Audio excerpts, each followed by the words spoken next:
संभल Jama Masjid case में supreme court का बड़ा निर्देश। चीफ जस्टिस की बेंच ने कहा निचली अदालत इस केस में फिलहाल कोई कार्रवाई ना करे। सुप्रीम कोर्ट ने कहा हाई कोर्ट में अपील दाखिल कर सकती है मस्जिद कमेटी, तब तक कोई कार्रवाई ना हो। 8 जनवरी 2025 तक कोई ऑर्डर ना दे ट्रायल कोर्ट। सर्वे रिपोर्ट पेश करने के लिए सुप्रीम कोर्ट की हरी झंडी। कहा ट्रायल कोर्ट में सर्वे रिपोर्ट पेश करने पर रोक नहीं, सीलबंद लिफाफे में ही पेश हो रिपोर्ट। सुप्रीम कोर्ट ने संभल में हाल में शांति और सद्भाव बनाए रखने को कहा। जिला प्रशासन को पीस कमेटी का गठन करने का निर्देश दिया। आज नहीं पेश हुए जामा मस्जिद के सर्वे की रिपोर्ट। चंदौसी कोर्ट में 8 जनवरी को मामले में अगली सुनवाई। संभल जामा मस्जिद विवाद पर बड़ा खुलासा। 2018 में मस्जिद में हुआ था अवैध निर्माण। एएसआई की रोक के बाद भी मस्जिद में हुआ अवैध निर्माण। मस्जिद के सदर जफर अली पर दर्ज हुई थी एफआईआर। साल 2018 में जफर अली समेत 13 पर हुई थी एफआईआर। मस्जिद में अवैध तरीके से कराया था निर्माण। संभल में मस्जिद के पास की पुरानी तस्वीर आई सामने। मस्जिद के पास कुएं पर 2012 तक होती थी पूजा। शफीकुर रहमान बर्ग पर पूजा रुकवाने का दावा। संभल हिंसा से जुड़ा नया वीडियो सामने आया। बाइक जलाते दंगाइयों की तस्वीरें सामने आई। संभल में गुरुवार को पुलिस ने 3 और दंगाइयों को गिरफ्तार किया। अब तक इस मामले में कुल 32 उपद्रवी गिरफ्तार। फैजान आमिर पठान मोहम्मद अली को पुलिस ने किया गिरफ्तार। उनके कब्जे से पुलिस ने हथियार भी बरामद किए।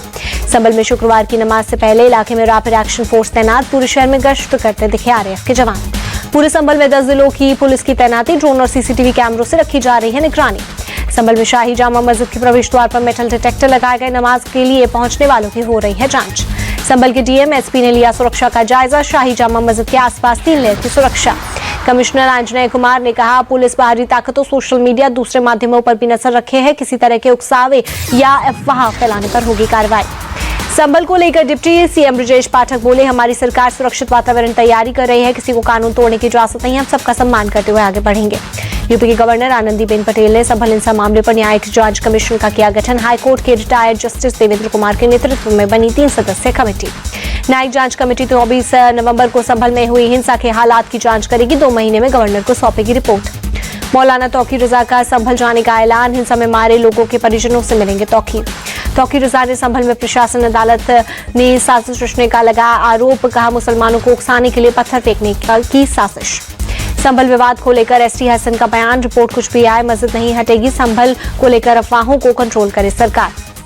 रामगोपाल यादव ने संभल में आतंक पैदा करने का लगाया आरोप। कहा जब तक अधिकारी वहां से हटाए नहीं जाएंगे सही बात सामने नहीं आएगी। अजमेर में दरगाह शरीफ की सुरक्षा बढ़ाई गई। जुमे की नमाज की वजह से बढ़ाई गई सुरक्षा। दरगाह के सर्वे को लेकर कोर्ट ने दिया है नोटिस। श्री कृष्ण जन्मभूमि विवाद केस में सुनवाई टली। सुप्रीम कोर्ट में 9 दिसंबर को अगली सुनवाई। हाईकोर्ट के ऑर्डर के खिलाफ एससी में मुस्लिम पक्ष की अर्जी। संसद के शीतकालीन सत्र का आज 5वां दिन। सदन की कार्यवाही शुरू होते ही लोकसभा में अडानी और संभल के मुद्दे पर विपक्ष का हंगामा। यूपी उपचुनाव में जीतने वाले बीजेपी विधायकों की शपथ। यूपी विधानसभा अध्यक्ष ने दिलाई विधायकों को शपथ ग्रहण समारोह में सीएम योगी भी मौजूद। जीते हुए विधायकों का बीजेपी मुख्यालय में होगा अभिनंदन। उपचुनाव में एनडीए ने 9 में से 7 सीटें जीती। 6 बीजेपी, 1 आरएलडी विधायक की हुई जीत। महाराष्ट्र में नई सरकार का फॉर्मूला हुआ तैयार। दिल्ली में अमित शाह के घर पर देर रात 2.25 घंटे तक चली बैठक में तैयार हुए फॉर्मूले का मुंबई में होगा ऐलान। सूत्रों के मुताबिक एकनाथ शिंदे, अजीत पवार ने बतौर सीएम देवेंद्र फडणवीस के नाम पर जताया समर्थन। मुंबई में अगले 2 दिन में होने वाली विधायक दल की बैठक में होगा नेता का ऐलान। सूत्रों के मुताबिक अजीत पवार और एकनाथ शिंदे होंगे डिप्टी सीएम। अजीत पवार को वित्त मंत्रालय, एकनाथ शिंदे को अर्बन डेवलपमेंट के बदले रेवेन्यू और पीडब्ल्यूडी विभाग देने पर हुई चर्चा। बीजेपी गृह शहरी विकास मंत्रालय अपने पास रखेगी। मराठा के साथ ओबीसी को भी सरकार में उचित प्रतिनिधित्व दिया जाएगा। सूत्रों के मुताबिक कैबिनेट में बीजेपी के 20 से 22 मंत्री होंगे, जबकि शिवसेना को 12, एनसीपी को 9 से 10 मंत्री पद मिल सकते हैं। बैठक के बाद मुंबई पहुंचकर एकनाथ शिंदे ने बैठक को बताया सकारात्मक। कहा राज्य की जनता ने जो स्पष्ट बहुमत दिया है मैं उसका आदर करता हूं। मुंबई में हजरत बहाउद्दीन शाह की दरगाह पर एकनाथ शिंदे के लिए चढ़ाई गई चादर। मुस्लिम समुदाय ने एकनाथ शिंदे के लिए मांगी दुआएं। उद्धव गुट के संजय राउत ने एकनाथ शिंदे पर अजीत पवार पर कसा तंज। का महाराष्ट्र से जुड़ी सभी बातें दिल्ली में तय होंगी। एकनाथ शिंदे, अजीत पवार को अपने मुद्दे रखने के लिए बार बार दिल्ली आना होगा। संजय राउत पर बीजेपी सांसद वरुण गोविल का पलटवार। कहा अपनी गरिमा बनाए रखें और देखें कि जब वे सत्ता में थे तो उन्होंने क्या किया। पीएम मोदी का आज से 3 दिवसीय ओडिशा दौरा। एयरपोर्ट से राजभवन तक करेंगे रोड शो। डीजी, पीआईजी सम्मेलन सहित कई कार्यक्रमों में होंगे शामिल।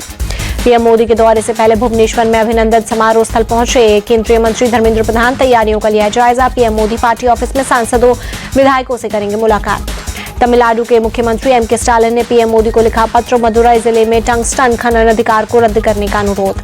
इंग्लैंड के बाद जर्मनी के दौरे पर पहुंचे मध्य प्रदेश के सीएम मोहन यादव, म्यूनिख में बवेरियन स्टेट के लीडर से की मुलाकात। सीएम मोहन यादव ने कॉर्पोरेट जगत के लोगों से मुलाकात कर एमपी में निवेश का दिया न्योता, कहा एमपी में उद्योग धंधे स्थापित करने के लिए अनुकूल माहौल। मुख्यमंत्री मोहन यादव बोले, जर्मनी और मध्य प्रदेश का आपसी सहयोग औद्योगिक क्रांति के नए द्वार खोलने में सहायक होगा। मध्य प्रदेश में जर्मन एक्सपर्ट्स आएंगे, साथ ही टेक्नोलॉजी भी उपलब्ध कराएंगे।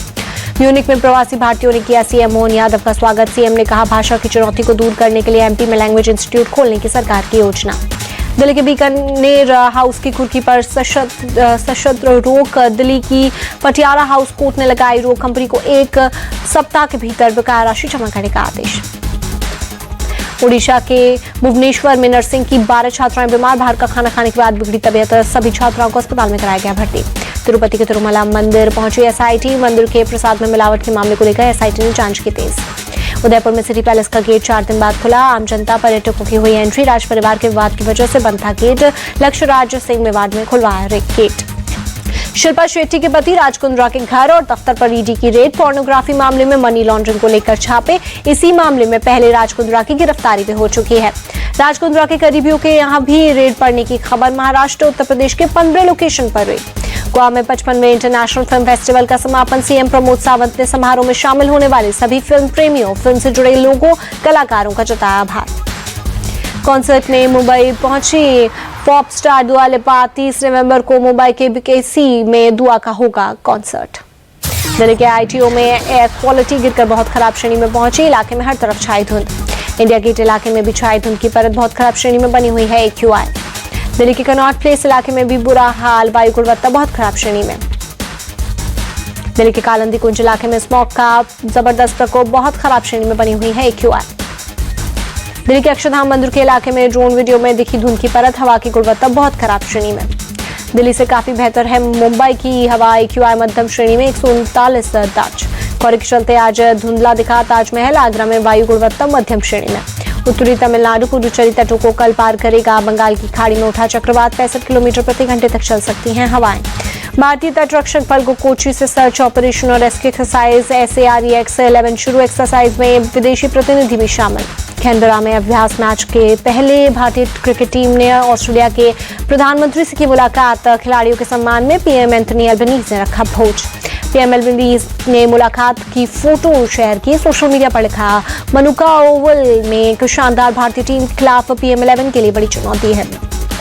प्रधानमंत्री नरेंद्र मोदी ने ऑस्ट्रेलिया प्रधानमंत्री एंथनी अल्बनीज के कैनबरा में भारतीय टीम से मिलने पर जताई खुशी। पर्थ में टीम इंडिया के प्रदर्शन को सराहा। टीम इंडिया के कप्तान रोहित शर्मा ने ऑस्ट्रेलिया की संसद में दी स्पीच। कहा, भारत और ऑस्ट्रेलिया के बीच बहुत पुराने संबंध ऑस्ट्रेलिया की संस्कृति का आनंद लेना चाहते हैं।